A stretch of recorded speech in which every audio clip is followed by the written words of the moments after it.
Okay, so Japan after war or during World War I. So at the time, Russia wanted a whole bunch of space.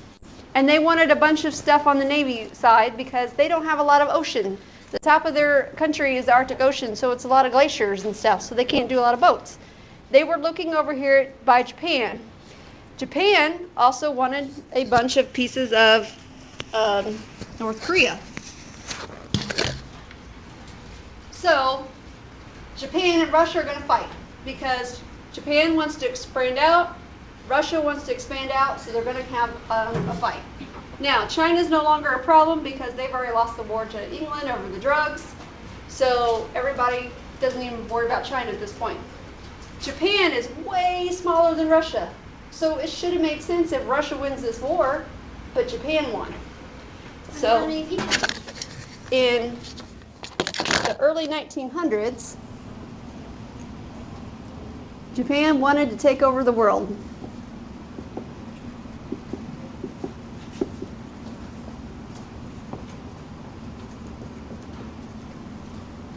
And they should have lost this war,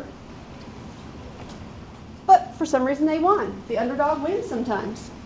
So even though Russia was bigger, they probably had more military at the time. Japan had just come from being quarantined for a couple hundred years to having tanks and planes and bombs and guns, and they fought a war and beat the big dog. Then World War I comes along. And at this point, Japan has they're so uncomfortable with being failures or anything that they will do anything not to be a failure. So in World War I, they were on our side.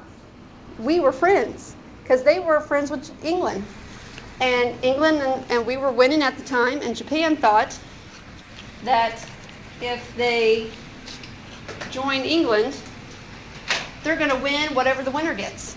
And at the time, we were beating Germany. So they thought if we beat Germany, they're going to get all the islands that Germany has stolen in the Pacific because Japan wants to take over the war or the world. So they also said they would help squash anybody in Asia and that they're going to become kind of too big for their britches. They want to be a world power. And so they joined. So they weren't being quarantined, just a little tiny country. Oh my. Yep. They got a little too confident. So Japan was on England's side in World War I because they thought they were going to get Germany's confiscated islands. What was Germany even doing to get into a big fight? Germany wanted to take over the world too. Because Hitler came along and was blaming the Jews and stuff for Germany's problem. He blamed the Jews for losing the World War I, which wasn't true. He just had to have somebody to blame so he could get people behind him and support him. And when Germany wanted to take over the rest of Europe again, they wanted to try again. The first time they were fighting Japan, the second time they were with Japan. Japan just flip-flopped sides to whoever's winning. They didn't really care about the message. They just wanted to know who was winning because they wanted to be on that side too.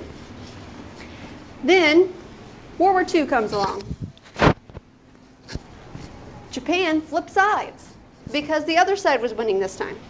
Germany and Italy were together as like a pair because Hitler and Mussolini were buddies. They acted the same. They were both pretty brutal leaders.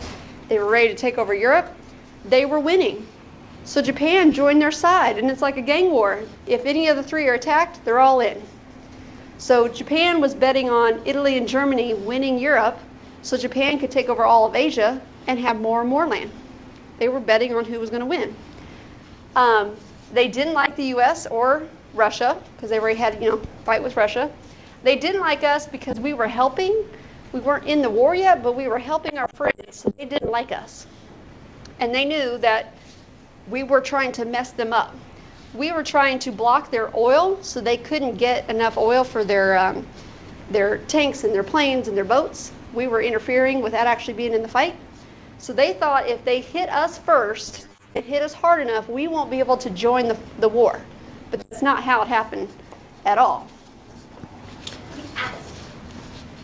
So Japan bombed us at Pearl Harbor, which is in Hawaii.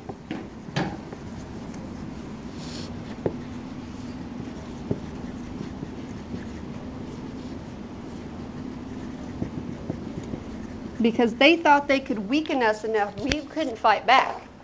What they didn't count on was the fact that we don't keep all of our military stuff in one spot. You don't put all your eggs in one basket. So we didn't have all of our Navy stuff in one spot in Hawaii. We have it spread out all over the country. We actually have a naval base in Indiana. We don't have any water, but we have a naval base here over by Bloomington. So we hide stuff around for this very reason. If you bomb us at one spot, you're not taking out the whole shebang. So when they decide to bomb us, is on December 7th, which is coming up as a Memorial Day. They knew that we were helping in the war, but we weren't actually in the war because we didn't want no part. We were trying to stay out. World War I was horrible. We didn't want to do it all over again. Was Hitler mad that they decided to bomb us? I don't know how he felt, but it got us into the war officially, and then So we he came for wasn't him. very happy about that, was he? Well, we came for him and he killed himself, And so. we pooped on him. Well, we bombed him. We were blocking their oil, so we were interfering with the fight we weren't in, and they decided if they blow us up, that we would be taken out. What they also didn't realize was that day, some of our big equipment wasn't even at Pearl Harbor. It was out, in the ocean, spread around doing recon, and so they didn't get everything that they could have bombed. And the next day, we were at war with Japan.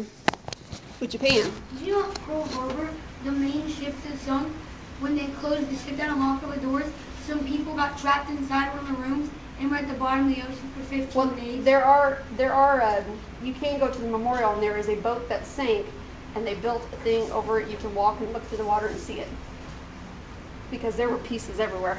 There's a lot of oil.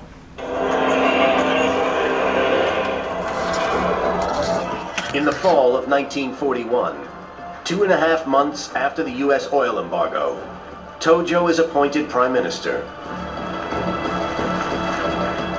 His dream is a Japanese empire spanning Asia.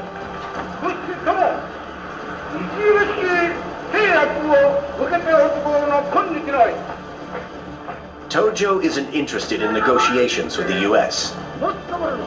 He's secretly planning for war.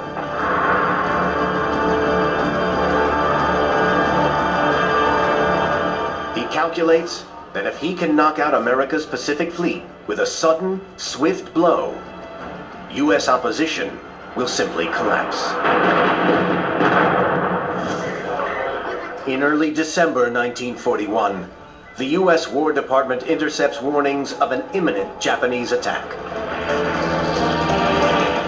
But when it comes on the morning of December 7th, American troops are caught completely by surprise.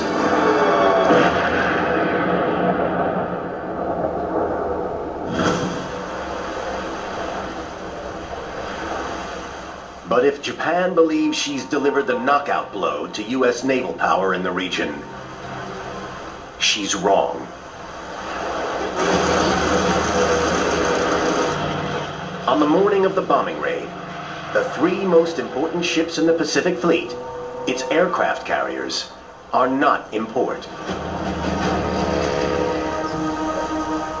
Missing them turns out to be a major Japanese mistake. Yet, in the immediate aftermath of Pearl Harbor, America will be caught napping again and again. So we didn't expect to be hit, but we also had better strategies to begin with, that we don't keep off everything in one spot. And so they didn't get everything. Then we was on like Donkey Kong the next time. So once we're officially in the war, we are fighting, we've been attacked, we have a reason to go fight now, we start working on the Manhattan Project, which means we took scientists, we took them to a bunker under a mountain in the desert and had them work on the biggest weapon they could ever just make. So Einstein had some ideas that if you split atoms, it's going to be a big boom. And they took that idea and did more math and science and made something really big. So your picture today is an atomic bomb. So they thought if they came up with this big bomb, we can bomb Japan so badly that they're shocked into quitting. Because by the time that we dropped this, there were 2 bombs, 2 cities, Nagasaki and Hiroshima. We had already beat Hitler, he'd already killed himself, and Europe was being freed. That was in April 1945. Japan wouldn't quit. They just kept going because they were not going to surrender. They were just going to keep going because they were pretty bold about what they were doing. So we decided we're going to bomb them and shock them into surrender, total surrender. That means they just gave up because they had never seen anything like that before. Other countries didn't know we had this bomb. Our own people didn't know we had this bomb. And we didn't know exactly what it was going to do. We knew it's going to, explode, but we don't know how it's going to work exactly. So when the bomb is dropped, a certain part of the place is going to be evaporated. I mean, instantly just turned to dust. The outside radius, these people were melted because the heat was so intense. And then outside the radius was a contamination zone for a long time. And this causes cancer and reproductive stuff. And it lasts for decades because the radiation out of the bomb causes cancer and stuff. We didn't know that that was what's going to happen. We just know it's going to go big boom. And so Harry Truman was the president. He had to make the decision, do I use this big weapon and just see what happens, or do we keep going on the way we've been doing for years and years with the war? So he said he didn't regret that decision. He knows that they killed kids and innocent people who weren't fighting, but you needed such a big punch to shock people that it had to be different. So the 2 guys that were chosen to fly the planes knew that they had the bomb attached to the plane and they were going to drop it over the city, and they didn't know if they were going to make it out before the mushroom cloud hit them. They did live, but they didn't know if that thing was going to explode so fast that they get evaporated too. So they were kind of on a suicide mission. This one.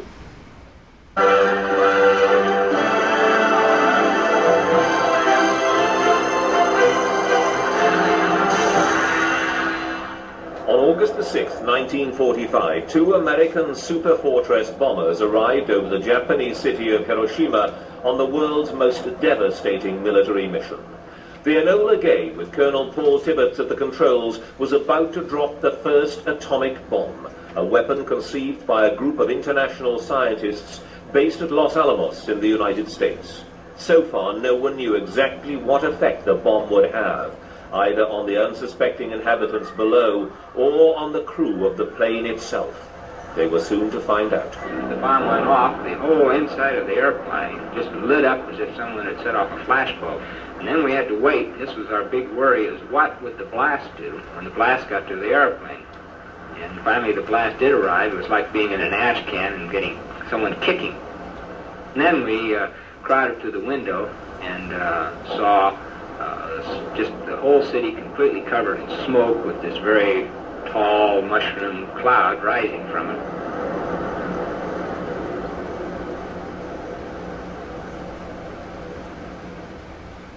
President Truman had already threatened the Japanese with a rain of ruin from the air, the like of which has never been seen on this earth. When the truth was revealed, his words seemed an understatement.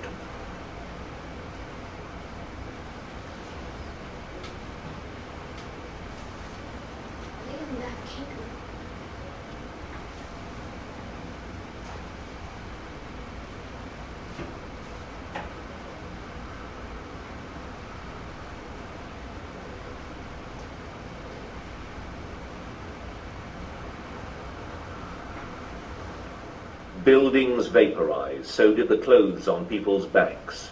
Was it a bomb that should never have been dropped? Some people thought so. Others argued that it shortened the war and kept the subsequent peace. One thing was not in doubt. Hiroshima taught mankind the awful truth about nuclear weapons and just what horror they could bestow.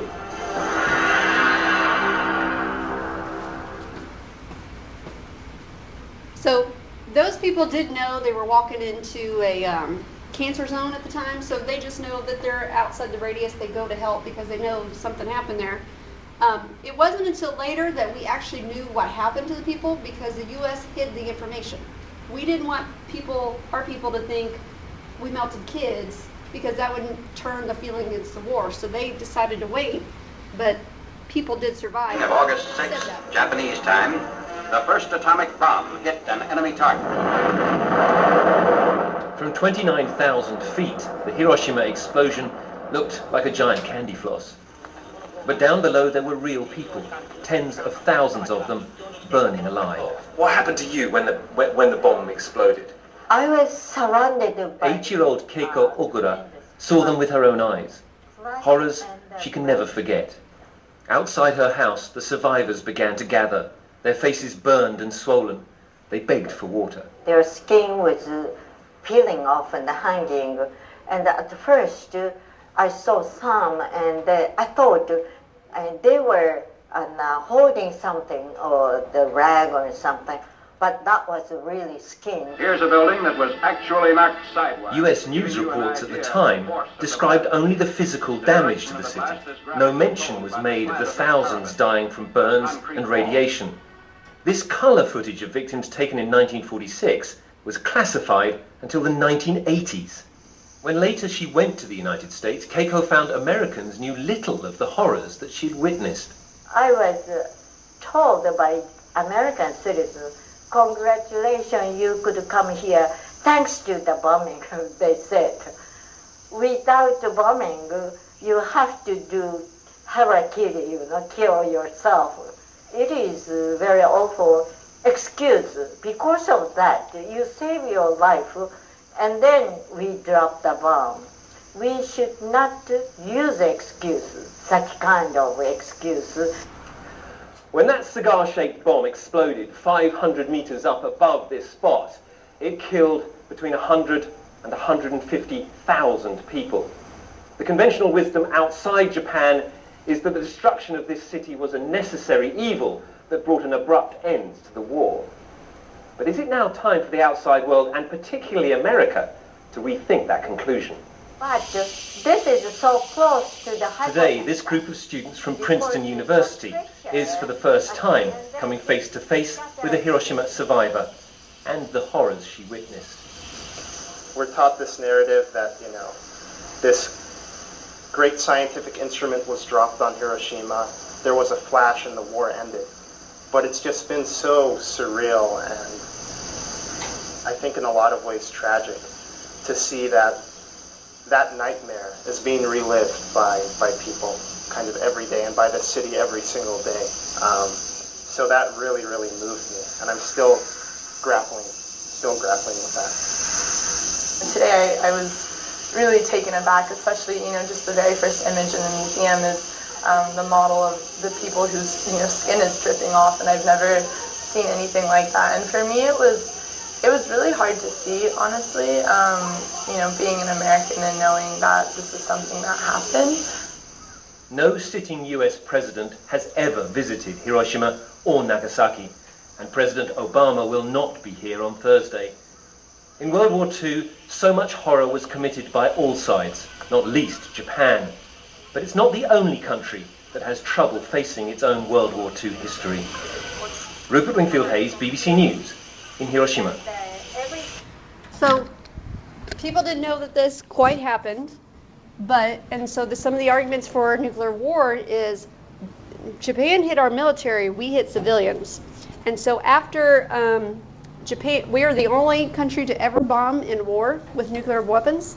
Now a lot of people have them, and so the fight is, we're all kind of armed, but we're the only ones to use them on humans during a wartime. After World War II and the surrender, we told Japan what to do. We said, you're going to have a government like us, you're going to have a president, you're going to elect people. We told them that they're not to let their military leaders get into leadership positions because military leaders tend to think in military terms, and we told them they had to simmer down for a long time. They had to reform who can own land and make it a little more fair, and most of all, get to business.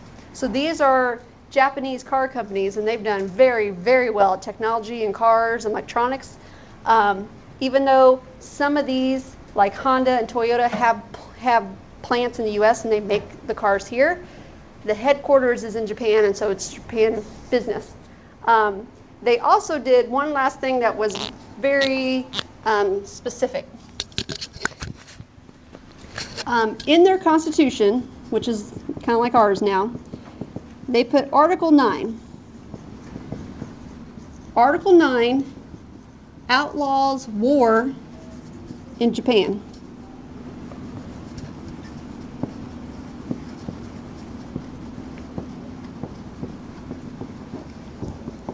They are not allowed to do war in there anymore because it didn't go well for them the couple times they've done it.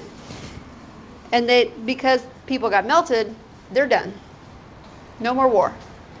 So now they try to find any other way to work out a dispute that doesn't involve blowing up, shooting, and stuff like that.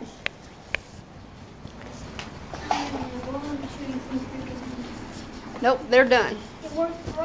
They focus on business and culture and making money. They are not doing war anymore. They got the biggest destruction anybody's had. So you're going to be able to make a comment in Google Classroom in the stream. Usually it's turned off. So you're going to decide, would you have bombed Japan or not bombed Japan? Now that you know what it means, decades of destruction and melting humans that weren't actually in the fight.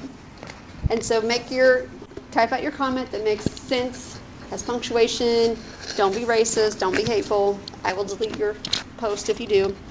And then you're going to explain why for your assignment.